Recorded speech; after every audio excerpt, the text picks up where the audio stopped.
அது இங்கே வந்து இல்லை இந்த வெங்கடாஜலபதி திருப்பதி வெங்கடாஜலபதி சன்னிதானத்தில் இந்த ஐபிஎல் ட்ரோஃபியை வைக்கிறதுல எனக்கு அதாவது எங்கள் கம்பெனி 75 இயர்ஸ் ஓல்டு 75 வருஷம் நடந்துட்டுருக்கோம். இது ஃபிட்டிங் ட்ரிபியூட் எம்எஸ் தோனி கொடுத்துருக்காரு.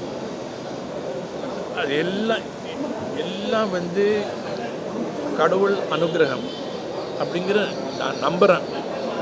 அதனால தான் அதாவது பிளேன்லேருந்து இறங்கி இங்கே இந்த ட்ரோஃபியை இங்கே தான் இந்த கப்பை இங்கே எடுத்துகிட்டு வந்திருக்கோம். The Chief Minister has given a statement welcoming this. World cup duties முடித்த உடனே எம்எஸ் தோனி இங்கே வருவார். அந்த கப்பை வந்து முதலமைச்சருக்கு கொடுப்பார். அந்த ஃபங்க்ஷனை வந்து சிதம்பரம் ஸ்டேடியத்திலேயே நடத்தலான் இருக்கோம். அப்போ தான் மக்கள் வர முடியும். இன்னும் I have not yet told the Chief Minister, I don't think he will object.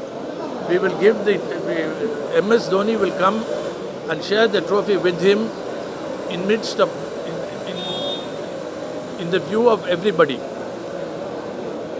It's a remarkable victory for us.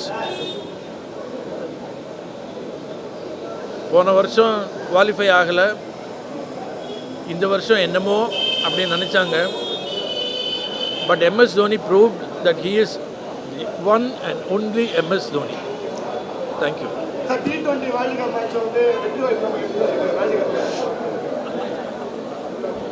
நம்ம டீம் நல்ல டீம், குட் சான்ஸ். அதுவும் இப்போ MS Dhoni is mentor. I think very good chance. அடுத்த வருஷம் யார் நடக்க போகுது? எல்லா பிளேயர்ஸ் ரிலீஸ் பண்ணோம். என்னங்க MS Dhoni ரீடைன் பண்ணனும்னு சொல்லிருக்கோம். வேற யாரை ரீடைன் பண்ண சான்சஸ் இருக்கு? ஏன் சார், CSK இல்லாம MS Dhoni கிடையாது, MS Dhoni இல்லாம CSK கிடையாது. இந்த பிளேயர்ஸ் வேற யாரெல்லாம் நம்ம ரீடைன் பண்ணிருக்கோம்? இல்ல, அது டேவிட் வார்னர் முதல்ல வந்து அவங்க ரிட்டென்ஷன் பாலிசி சொல்லணும் BCCI. அதுக்கப்புறம் தான் நாங்கள் சொல்ல முடியும். But MS Dhoni is part and parcel of CSK. Sir, தோனிக்கு ஈக்குவலா ரைனாக்கு இங்க தமிழ்நாட்டுல ஃபேன்ஸ் இருக்காங்க. தலை சின்ன தலைன்னு சொல்றாங்க. இந்த ஃபைனல்ல ரைனா விளையாட முடியல. அவர் திருப்பி அடுத்த வருஷம் CSK ல இருப்பாரா அப்படிங்கிற ஒரு கேள்வி இருக்கு சார்.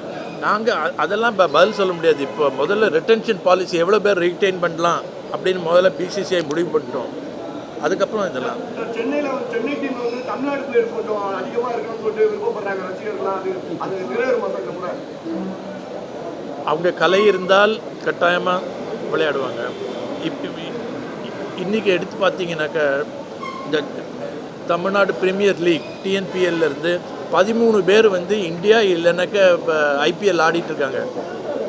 அதனால் அது இன்னும் இந்த வருஷம் நிறைய டேலண்ட் இருக்குது. வரும், கட்டாயம் வரும். தொடர்ச்சியாக 14 வருஷமாக வந்து தோனி வந்து சென்னை டீமை பொறுத்த வரைக்கும் தொடர்ந்து பல பயணிச்சுக்கிட்டு இருக்காரு. தோனி வந்து ஒரு கிரிக்கெட் பிளேயராக வந்து சென்னை டீமுக்கு, சென்னை ஊருக்கு எவ்வளோ முக்கியமானவங்க? அதான் சொல்லிட்டேன் உங்களுக்கு. அதாவது he's part and parcel of Chennai, Tamil Nadu. அவர் சொன்னார் வந்து இந்த IPL வின் பண்ணது, he said it is emotional for me. அது அந்த அளவுக்கு பாசம் இருக்கு. இந்த பேண்டமிக் டைம்ல ஆடியன்ஸ் இல்லாம மேட்சஸ் நடந்துட்டு இருக்கு. ஸோ வரக்கூடிய நாட்கள்ல எந்த மாதிரியான திட்டங்கள் இருக்கு சார்? நீங்க திரும்ப தேடி அந்த கோப்பை நிகழ்ச்சி நடத்ததான் சொன்னீங்க. ஆடியன்ஸ் அலோவ் பண்ணீங்களா? மக்கள் அது வர முடியுமா? பேண்டமிக் போக போக மக்கள் வந்துடுவாங்க. பேண்டமிக்கில் எதுக்கு மக்கள் உள்ள விடலை? அவங்களோட நலத்தை கருதி தானே. TNPL வந்து எப்படி சிறப்பாக போய்கிட்டு இருக்குன்னு நினைக்கிறீங்களா? அடுத்த கட்டமாக வந்து வேற மாதிரி என்ன மாதிரி அது TNC முடிவு பண்ணோம். அது according to me it will go from strength to strength. இன்றைக்கே வந்து எல்லோரும் வந்து என்ன TNPL மேட்சை தான் பார்க்குறாங்க. ஏன்னா யார் நல்லா ஆடுறாங்க, who is a good player, who is a prospective player, எல்லா பாக்கி டீம்ஸ்லேருந்து ஸ்கவுட்ஸ் வந்து பார்த்துட்ருக்காங்க. நிறைய யங்ஸ்டர்ஸ் கிராமப்புறங்களில் இருக்கவங்க நல்லா பலன் எடுத்துருக்காங்க. Okay, thank you.